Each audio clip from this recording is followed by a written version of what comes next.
Good morning, dear children. This is your science teacher, Mrs. Mridula Jaiswal. We'll be starting with chapter number 1 of science today. Chapter number 1 is living and non-living. We all see many things around us. Yes, some of them are living and some of them are non-living. How do we differentiate between them? See, the basic characteristics of living things are that they can move, they grow, they breathe, they feel, they need food, they reproduce, and they have a lifespan. Yes? Yes. Now we are going to learn about all these characteristics in detail. First we learn about that living things can move. Yes? Okay. You keep a toy with you and your pet dog. If you keep your at one side if you keep your dog and at one side if you keep your dog, now you can see the basic difference that your dog can move on its own, whereas your toy cannot. Your dog is growing day by day, whereas your toy is not. Your dog breathes, but the toy doesn't. Your dog can feel. If you prick it, it can feel, but the toy doesn't. Your dog needs food. It eats food. Yes or no? But your toy doesn't. A dog reproduces. A dog gives birth to a puppy of its own kind. But the toy doesn't. And dogs have a lifespan. That means they give birth and then they grow into an adult from puppy to an adult dog. And then from an adult dog, one day after their lifespan is over, they die. So these are the basic characteristics of living things. Now we are going to learn about all these characteristics in detail. The first one is that living things can move. Now what is the movement called? Movement of animals from one place to another is called locomotion. Did you get it? Locomotion means the movement of animals from one place to another. Now animals can move in different ways. They can walk, they can run, they can jog, they can skip, they can hop, swing, fly, slide and crawl. Now there are animals who do all these things in various ways. Okay, like we human beings, we can walk, we can run, we can skip, hop, jump, jog. Yes, fishes, they can swim. You all can see fishes can swim. Yes, birds can fly with the help of their wings. Insects can fly. Some insects crawl also. And there are some animals like earthworms, snakes, snail. They all crawl. They slide on the floor, on the ground. So these are the different movements with the help of which animals, insects, birds and human beings move.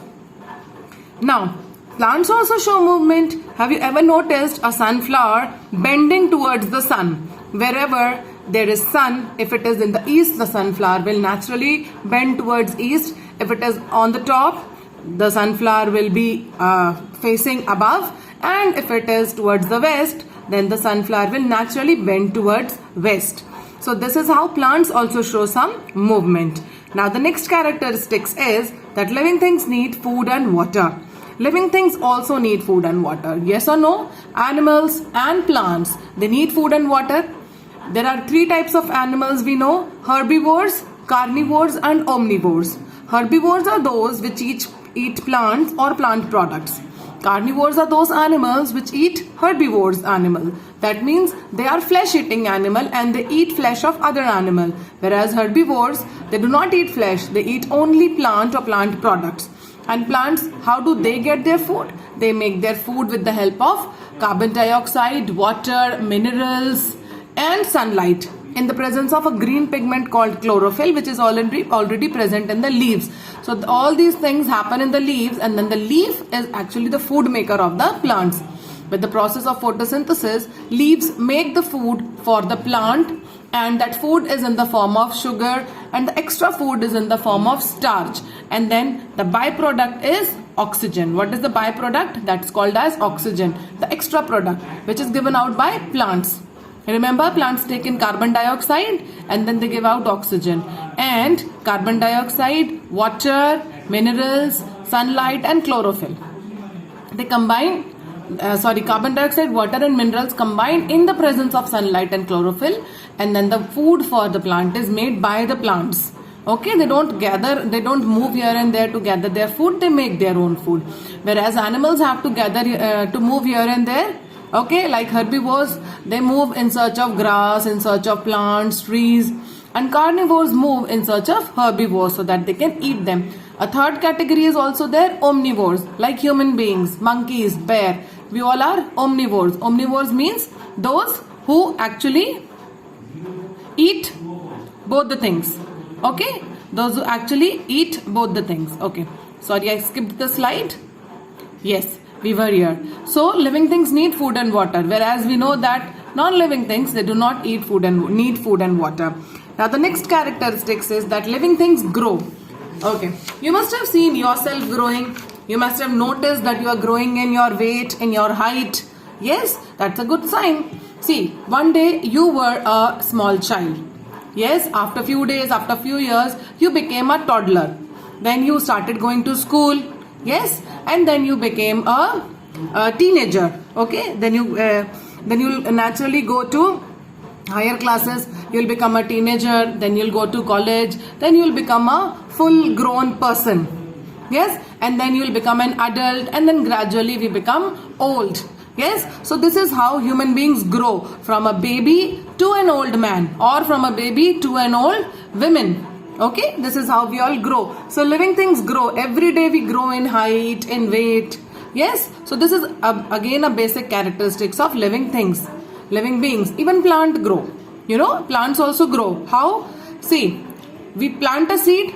Yes, after some time the seed sprouts, and then the roots come and then penetrates deep in the soil, and then see a seedling coming out of the soil. This is a shoot, this is a seedling, and then after few days you will see that the plant starts growing. Yes, the stem starts growing, the leaves start coming, and then after few days there will be flowers, there will be fruits in this plant, and then the root will hold tightly the soil. Yes, so this is how plants actually grow. Okay, now the next slide is living things breathe. Yes, living things also breathe. Of course, we all need oxygen, isn't it? Living things, all living things do not need oxygen. Plants, they need carbon dioxide to breathe. Yes, rest all the living things like animals, insects, human beings, we all need oxygen to breathe, and we all give out carbon dioxide, whereas plants, they take in carbon dioxide and they give out oxygen. Okay, so there are different organs through which we breathe. Like human beings, we breathe through our lungs. This is our lungs, we breathe through our lungs. Okay, fishes, they breathe through their gills. These are their gills. Animals, they have spiracles to breathe. Spiracles are the air pores. They are the holes in their body so that they can breathe.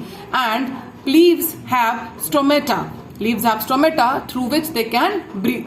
Stomata is basically tiny openings which is present on the underside of the leaf. Okay, on the underside of the leaf. Now, living things can feel. Yes, living things can feel. We all have sense organs to feel. Yes, we all can feel because we have sense organs. Suppose we prick on a thorn, or we prick on a spiny thing, something which has spines. Naturally, we actually take our leg or hand back because we feel it. We feel the pain. Yes, and God has given us so many sense organs to feel, like eyes to see, nose to smell, ears to listen, tongue to taste, and skin to feel the changes around the environment. Yes, same way plants also can feel. We all have seen touch me not plant. You must have heard about touch me not plants. Yes, they are actually called as mimosa also. The plant is basically like this, but sometimes when you touch the plant, okay, when you touch these leaflets, what will happen? These leaflets get closed. They close because they do not want anyone to touch them. That's why the plant is called as touch me not. That means they also show reactions. They also can feel. And insects, they have special organs to feel. They are called as feelers and antennae. Now what are feelers? Feelers are the sense organ in some insects to feel the changes in the surrounding. You have seen long feelers, long antennae in a cockroach? Yes. In a butterfly? Yes. And what are antennae? Antennae are the thread-like movable feelers on the head of insects. Okay, so they have antennae and feelers to feel. Now living things reproduce also. Now how do living things reproduce? See, what is reproduction? Reproduction is basically the process by which living things produce other living beings of their own kind. Reproduction is a process by which living things produce other living beings of their own kind. That means by the process of reproduction, a dog can give birth to a puppy. Yes, and the female living being is responsible for reproduction. So a dog can give birth to a puppy, a cat can give birth to a kitten. Okay, a human being will give birth to a baby, a toddler, an infant. Yes, same way, all the animals can give birth to the animals of their same kind. Insects will give birth to insects, a bird will give birth to bird. Yes, but there are ways in which human beings and animals give birth to babies. Okay, not all animals give birth to babies. Some of them lay eggs also. Like dogs, tiger, rabbits, they all give birth to young ones. They give birth to babies. But there are animals, some animals, like birds, snakes, crocodiles, fishes, they all lay eggs. Okay, and after some days the eggs hatches and then the baby comes out. Even plants also reproduce. They reproduce through seed, stem, root and leaves. Okay, they reproduce through seeds. If you plant these seeds of this tomato plant, what will happen? After some day you will see the plant has grown, and then it has grown bigger after a few days, and then it bears flowers, okay, and then these flowers get pollinated and then fertilized, and then after a few days the fruits come. Okay, the flowers shed down, fall off, and then the fruits come. Tomato is basically a fruit, and then we can plant these seeds again, and then we can get a new plant. So this process is basically the reproduction in plants. Mainly the plants reproduce through seeds, but some of them they reproduce through stem, roots and leaves also. This we are going to study in the next chapter. Is it clear? Okay. Now, living things go through a life cycle also. How? See, as I've already told you that when we were learning about living things grow, that see, once we are baby, then we become a toddler, then we become a teenager, then adult, then old. Yes, so this is basically a life cycle, and after some days, after a few years, after 60 years, 70 years, 80 years, human beings die also because of illness, because their body is not able to resist diseases, so they die also. So this is actually the life cycle of human being. Children keep on coming in this world, and old people keep on going from this world. This is basically the life cycle, and everyone has to go through this life cycle, whether it is human being, whether it is plants or animals. Okay, now we'll learn about non-living things. We all know that non-living things, they do not show the features of living things. Yes, that is, they don't need air, they don't need water, they don't need food, they cannot breathe, they cannot feel, they cannot grow, they cannot move, they cannot reproduce. Okay, they are as it is. But see, they move because of the fuel in them, because of the machines in them. Like a school bus can move, but it cannot move on its own. Yes, it needs fuel, it needs motor to move. Yes or no? Okay, now there are things which were once living. Now what are once living things? Few things that are now non-living things, like this table and chair which you saw in the slide. This table and these chairs, they are made up of wood. Wood was a part of the tree. So that means it was once living. When this wood was a part of the tree, it was called once living. Yes, now it is non-living. So these things are considered as once living things. I hope you all have understood this chapter well. Exercises and notes are already sent to you, so you can write from there neatly in your notebooks. Thank you.